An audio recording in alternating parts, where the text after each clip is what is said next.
நம்ம ஹீரோயின் இங்கிலீஷில் புக் எழுதணுன்றதுக்காக வேண்டி லிட்ரேச்சர் படிக்க காலேஜுக்கு வராங்க. இப்போ நம்ம ஹீரோவை பார்த்துட்டு லவ் பண்ண ஆரம்பிச்சிடுறாங்க.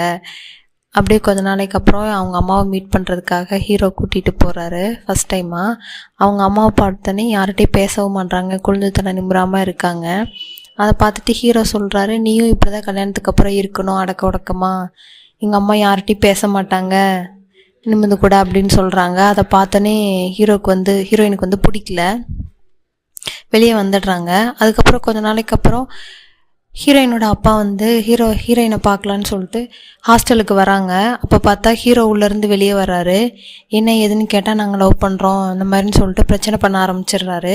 ஹீரோயினை கூப்பிட்டுட்டு அவங்க அப்பா வந்து ஹெச்ஓடி ரூமுக்கு போனால் அவங்கள பார்த்துக்கிறது எங்கள் வேலை இல்லை அப்படின்னு சொன்னோடனே ஹீரோயினோட அப்பா கோவப்பட்டு லேப்டாப்லாம் உடச்சிட்டு வெளியே போக ஆரம்பிச்சிடுறாரு. அப்போ ஹீரோ வந்து பிரச்சனை பண்ணுறாங்க, என்னை மீறி எதுவும் பண்ண முடியாது அப்படின்னு சொல்லிட்டு.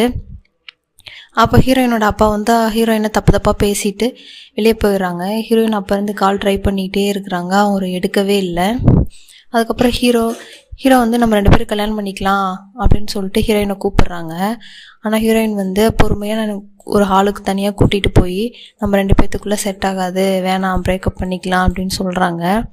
அதை வந்து ஏற்றுக்க முடியாமல் ஹீரோயினை பற்றி தப்பாக எழுதுறது, அவள் வந்து தப்பான தொழில் பண்ணுறாங்க அப்படின்ட்டு எல்லாம் ரூமர்ஸ் பரப்ப ஆரம்பிச்சிடுறாங்க. அதை தாங்கிக்க முடியாமல் ஹீரோயின் நம்ம படிப்பில் தான் கான்சன்ட்ரேட் பண்ணணும்னு சொல்லிட்டு எப்படியாவது எக்ஸாம் முடிச்சிடணும் அப்படின்னு ட்ரை பண்ணிகிட்டு இருக்கிறாங்க. அதை தெரிஞ்சுக்கிட்ட ஹீரோ இவங்க வந்து எக்ஸாம் எழுதக்கூடாது அப்படின்னு ஃபேர்வெல் பார்ட்டி அன்னைக்கு அவங்கள பற்றி தப்பாக அவங்க ரூம் டோர்லேயே எழுதிடுறாங்க. அப்புறம் வந்து அவங்களால ப்ரெஷர் தாங்க முடியாமல் அவங்க அப்பாவுக்கு லாஸ்ட்டாக கால் பண்ணுறாங்க. அவங்க அப்பாவும் அவன் ஆசைலாம் முடிஞ்சிருச்சா எனக்கு கால் பண்ணுற அப்படின்னு அவரும் தப்பாக பேசிடுறாரு.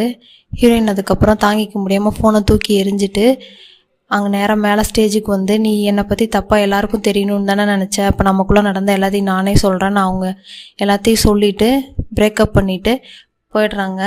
அதுக்கப்புறம் நல்லபடியாக படித்து அவங்க எழுதின மாதிரி அவங்க ஆசைப்பட்ட மாதிரி புக்கும் எழுதிடுறாங்க.